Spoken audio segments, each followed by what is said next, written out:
Alô, alô, seja muito bem-vindo ao meu canal. Meu nome é Mariana Nascimento. Eu sou muitas coisas.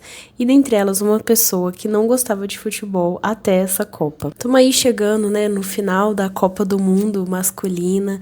E infelizmente não deu pra gente, né, no atual momento que eu estou gravando esse vídeo aqui. A Argentina tá indo pra final, então até agora eu não sei o que aconteceu.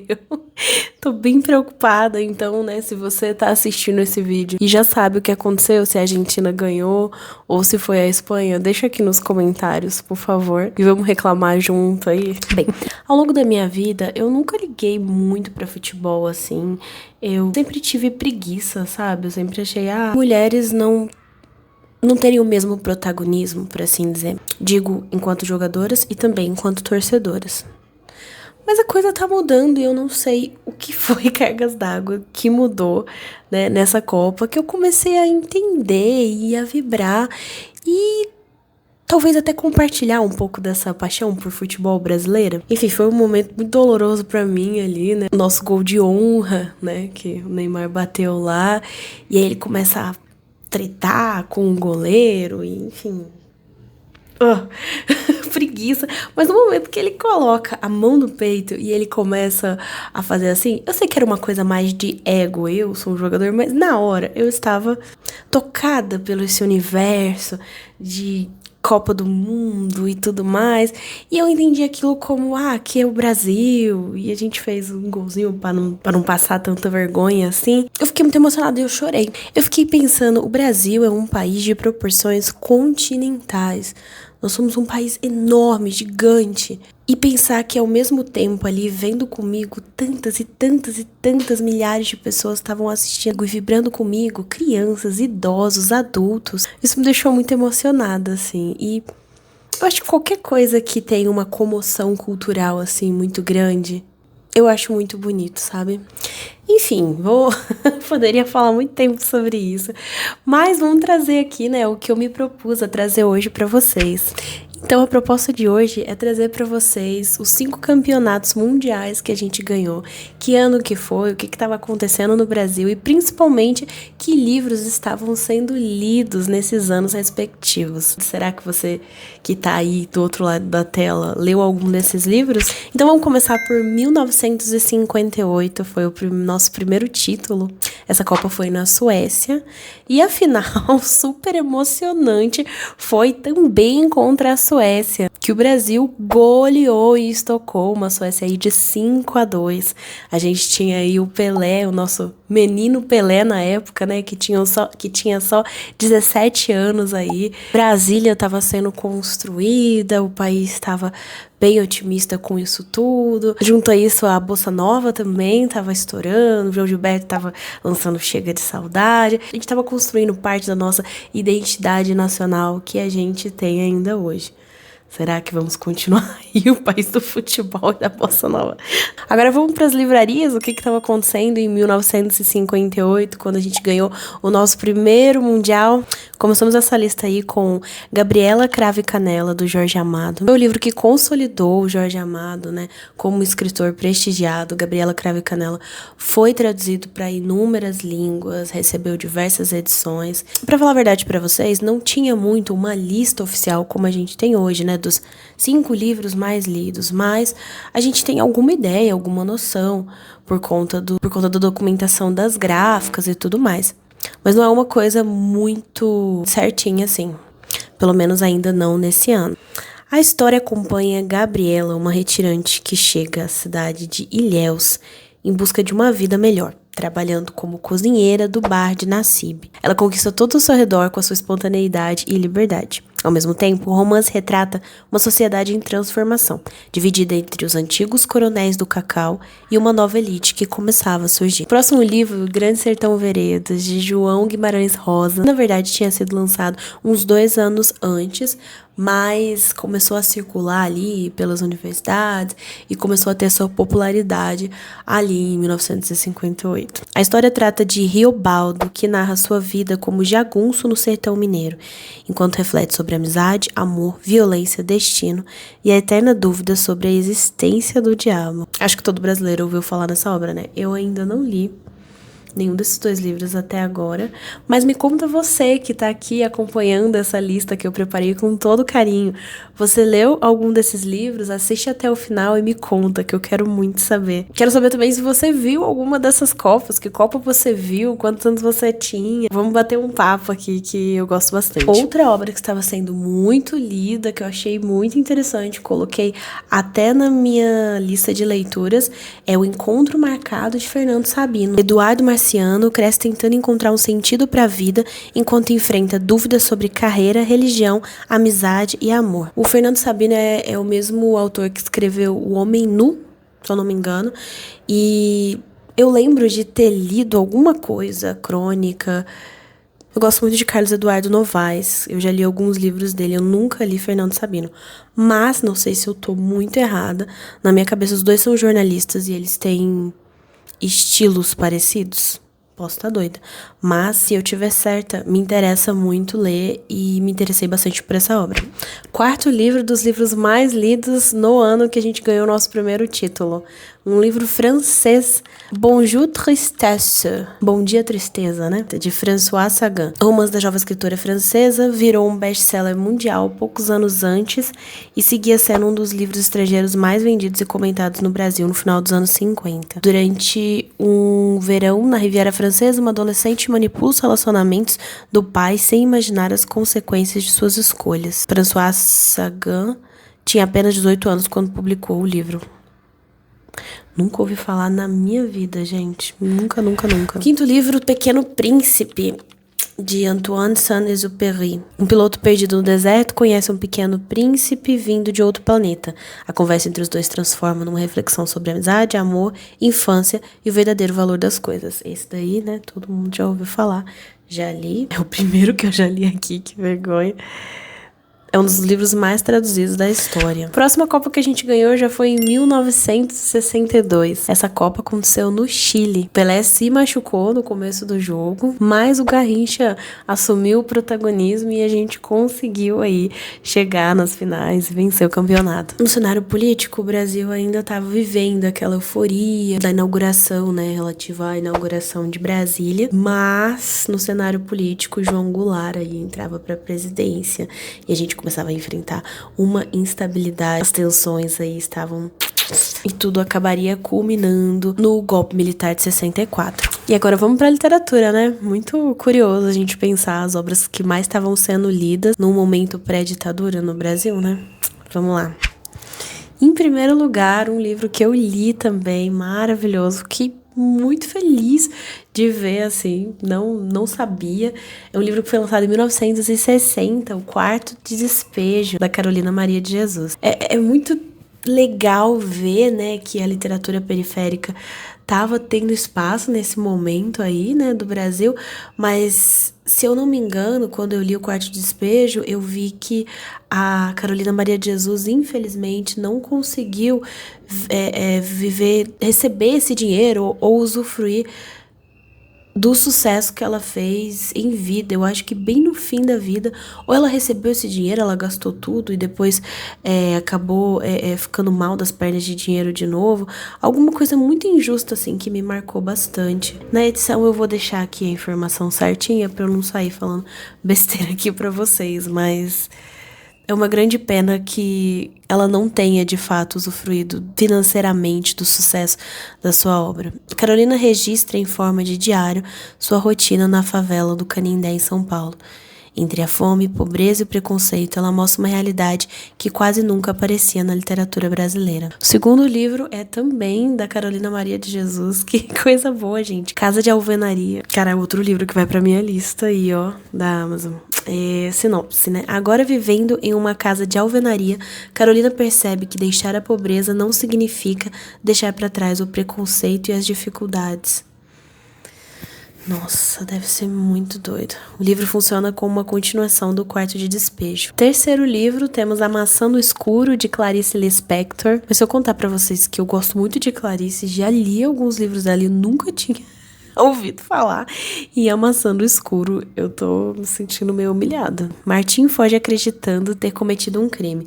Durante sua fuga, passa a refletir sobre culpa, identidade, liberdade e o sentido da existência. Quarto livro, A Morte de Artemiro Cruz, de Carlos Fuentes. Nunca ouvi falar. Dos grandes lançamentos da literatura latino-americana naquele ano e ajudou a impulsionar o boom latino-americano. A sinopse, né? À beira da morte, um poderoso empresário mexicano revisita toda a sua vida, revelando ambição, corrupção, amor e arrependimentos. Eu nunca ouvi falar de Carlos Fuentes. Acho que eu deveria, né? Mas... Próximo livro, Vidas Secas, de Graciliano Ramos. Foi publicado uma década antes, mas o estopim, assim, de leitura e popularidade dele foi nessa época. Sinopse: Fabiano, Sinhá Vitória, seus 2 filhos e a cachorra-baleia tentam sobreviver à seca do sertão nordestino, enfrentando fome, injustiça e abandono. E quantos livros brasileiros, né? Hoje em dia é bem difícil você ver nos mais lidos, né? É claro que tem, mas é a minoria. Chegamos então no tricampeonato do futebol masculino mundial. Dessa vez a Copa foi no México. Muita gente considera aí que foi o melhor time de todos os tempos. Pelé, Jairzinho, Rivelino, Tostão, Gerson e Carlos Alberto Torres. E olha que histórico, foi a primeira Copa que foi transmitida ao vivo e a cores para alguns países. Mas, infelizmente, aqui no Brasil a gente vivia um dos períodos mais tensos da ditadura militar. Censura, perseguição política e repressão aos opositores do regime.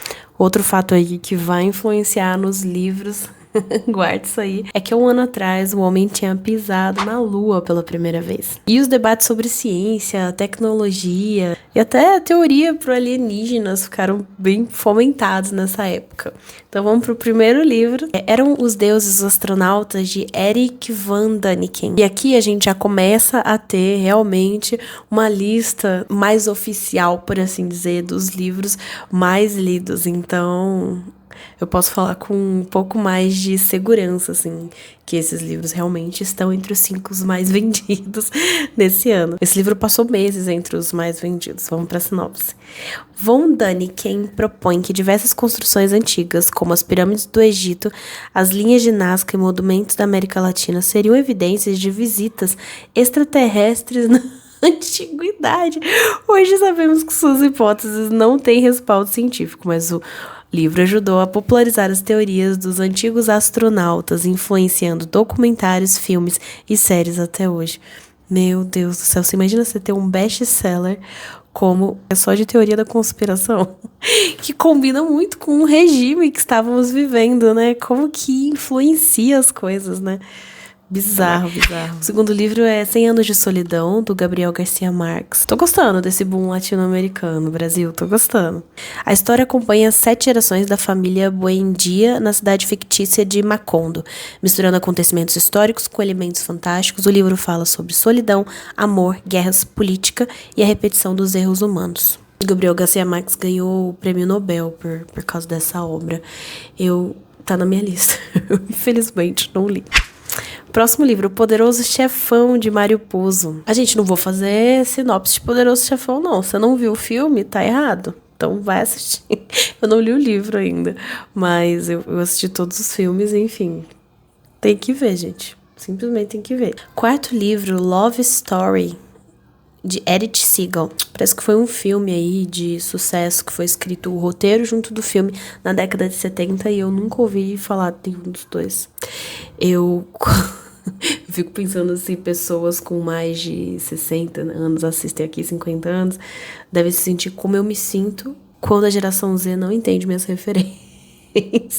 Como é tão bizarro ouvir a geração Z às vezes falando que não conhece coisas que pra mim é como se fossem praticamente universais. A história é: Oliver e Jennifer vivem um intenso romance, mas precisam enfrentar diferenças sociais e uma doença que muda completamente suas vidas. Uma história sobre amor, escolhas e perdas. Primeira vez que a gente vê um romance romântico na lista.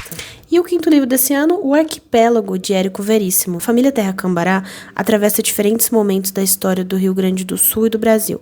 Misturando personagens fictícios e figuras históricas, Érico Veríssimo cria um enorme painel sobre a formação do país. Só ouvi falar desse aí. Aí depois o Brasil passou uma seca de 24 anos sem ganhar nenhuma Copa. E aí veio 94, um ano histórico. Um ano que nasceu quem? Eu!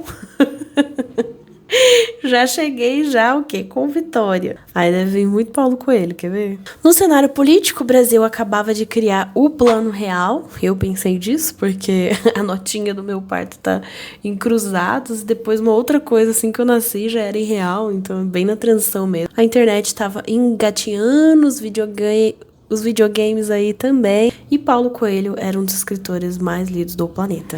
E começamos quem? Com ele. Gente, eu nunca li. Eu ouço muita gente falando mal. Eu nunca ouvi ninguém falar bem. Mas eu incentivo sempre aqui no canal, né? Antes de ter a sua opinião, eu acho que você tem que ler pra saber. Então, um dia eu vou ler, sim, pra eu poder falar pra vocês o que eu acho de fato. Eu imagino que não possa ser tão ruim assim, porque não é possível que tanta gente possa ter gostado e seja uma coisa horrorosa. Sei lá. Eu penso assim, não é possível. Eu tenho tentado não ficar demonizando as coisas por ser populares. Eu acho que existe um elitismo muito grande e que às vezes eu repito isso sem pensar.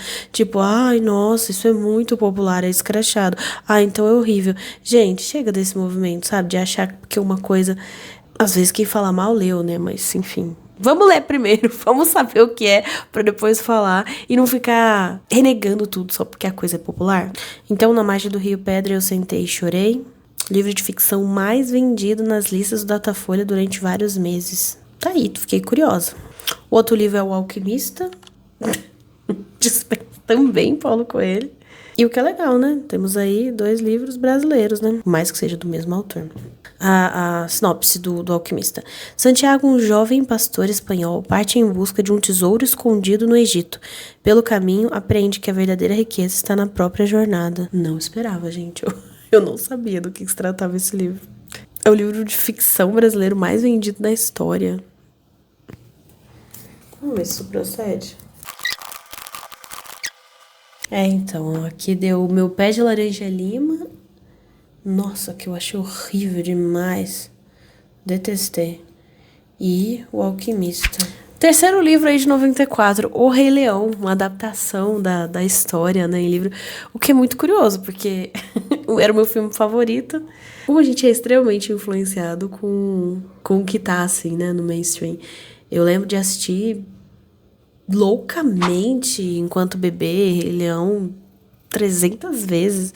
Tô brincando mais de uma vez por dia, assim. Não vou fazer também sinopse de Rei Leão, porque, pelo amor de Deus, se você não viu Rei Leão, pelo amor de Deus, não importa a idade que você tenha, faça esse favor.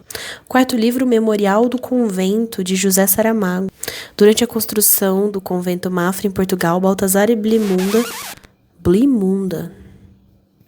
vivem uma história de amor enquanto o país passa por profundas transformações. Achei a sinopse interessante, me interessou. Mas, obviamente, não é a primeira obra que vem na nossa cabeça hoje, em 2026. A primeira obra que você pensa é o Ensaio sobre a Cegueira. Aí eu até olhei aqui, porque Ensaio sobre a Cegueira foi escrito no outro ano, né? E o último livro, de 94, A Grande Arte, de Rubem Fonseca. Aí o livro que eu nunca ouvi falar. Um advogado se envolve em uma investigação violenta que revela o submundo do crime organizado e da corrupção. Não esperava literatura policial. Primeira vez que a gente vê literatura policial também nesse ranking. E aí, gente, vamos pro Penta em 2002 aí. Esse aí eu já lembro mais, né? Tinha aí meus 8 anos. Lembro de ter achado muito esquisito e estranho a Copa ser em 2 países, né? Que foi no Japão e Coreia do Sul. Então, no dia 30 de junho, o Brasil ganhou de 2-0 da Alemanha. Mal ele sabia que ia viver um tempo depois. E nas livrarias a gente tava vivendo o fenômeno Harry Potter e também os resquícios de fenômeno Paulo Coelho. Então nessa lista ficamos com o primeiro lugar com a Pedra Filosofal. O segundo da lista ficou com uma Câmara Secreta. E eu fiz parte disso, eu tava lá, eu li o livro lá e que gostoso. Ai, vou ficar nostálgica agora. O terceiro livro tá como O Senhor dos Anéis, olha quanta fantasia, gente, que da hora. Não vou fazer sinopse nem de Harry Potter nem do Senhor dos Anéis, porque segue a mesma lógica. Se você não viu, não sabe nada sobre, por favor. No quarto livro, Quem Mexeu no Meu Queijo, de Robert Spencer. E aí começamos com os livros de desenvolvimento pessoal. Por meio de uma fábula, o autor mostra como diferentes pessoas reagem a mudanças da vida e por que aprender a se adaptar pode fazer toda a diferença. Aí começou uma síndrome que sempre nos mais lidos tem que ter um desenvolvimento. Eu não tenho nada contra livros assim. Eu acho que você tem que ler de tudo, mas eu acho que a frequência que aparece hoje em dia, por isso ser a única leitura das pessoas, o gênero que eu digo, sabe? Tipo, tem gente que eu gosto de ler só isso. Eu acho bem complicado. E o quinto livro, O Código da Vinci, de Dan Brown. Eu lembro, né? Tempos depois foi o filme e foi febre, loucura geral. Então é isso, pessoal. Muito obrigada pra você que ficou até aqui. Espero que você tenha gostado desses 5 livros aí em cada ano que vencemos uma Copa do Mundo do futebol masculino. Você leu algum livro? Deixa aqui embaixo que eu quero saber se você conhece, se você já leu, o que você achou. Você discordou dessa lista? Também deixa aqui embaixo que eu quero saber. Quando esse vídeo estiver chegando aí pra vocês, provavelmente vocês já sabem aí se deu Argentina ou Espanha. Hoje eu tô muito curiosa pra saber. Foi isso, parar de sofrer por causa do Mundial masculino que perdeu. Já inflar os pulmões aí, preparar pra poder torcer pelas meninas 2027. Tá aí daqui a pouco. Tem Mundial, tem Copa do Mundo ano que vem e vamos torcer bastante. Que além de tudo ainda vai ser sediada aqui, né? Então, muita alegria, muita vibe futebolística aí. Tô curtindo bastante esse meu momento aí de aprendendo mais sobre futebol e talvez desmistificando de que não precisa necessariamente ser apenas interpretado como um bando de homem que corre atrás de uma bola e tal. Eu era esse tipo de pessoa. Então é isso, tchau, tchau, até a próxima.